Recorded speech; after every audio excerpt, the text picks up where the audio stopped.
Hi everybody, my name is Tom Stewart. Welcome to Line of the Week number 273, Motif Development Using Melodic Rhythms.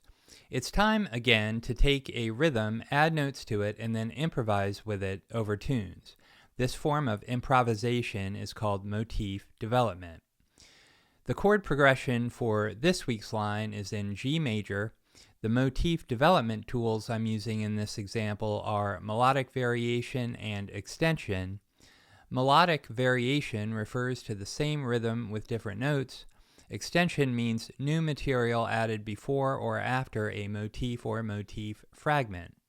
Before I get to the line of the week, and so we're all on the same page, here are the chords to the progression. The chords are G major 7, A minor 7, E flat diminished, E minor 7, F major 7, C major 7, A minor 7, D7. Here are the chord scales I'm using for this week's line.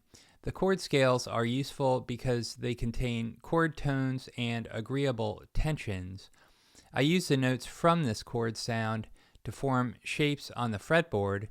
I use notes from these shapes, often resolving non-harmonic tones by half step at or near the point of chord change.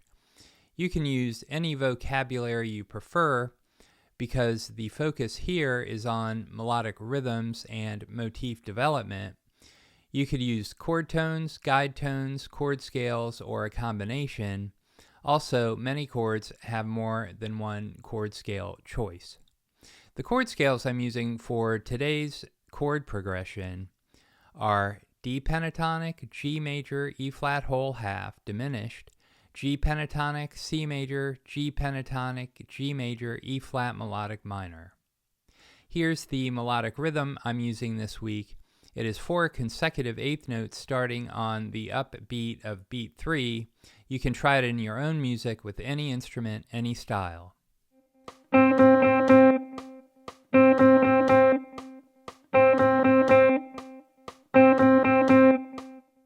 Here's the line of the week with guitar pro backing to make sure I'm getting the notes and the rhythm accurate.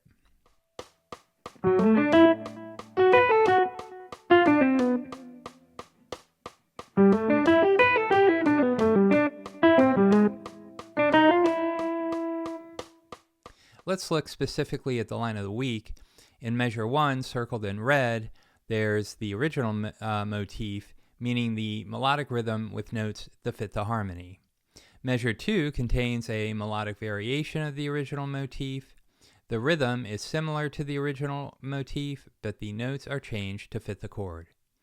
Measure 3 contains another melodic variation. Measure 5 contains a melodic variation of the original motif, followed by an extension in measure 6 and 7. The end of measure 7 contains a melodic variation. Measure 8 contains a melodic variation of the original motif, followed by a whole note extension in measure 9 to end the line. Let me shift gears and ask you to head over to my website, stewartjazz.com, where you will find an instructional video which deals with the fingerstyle shapes I use.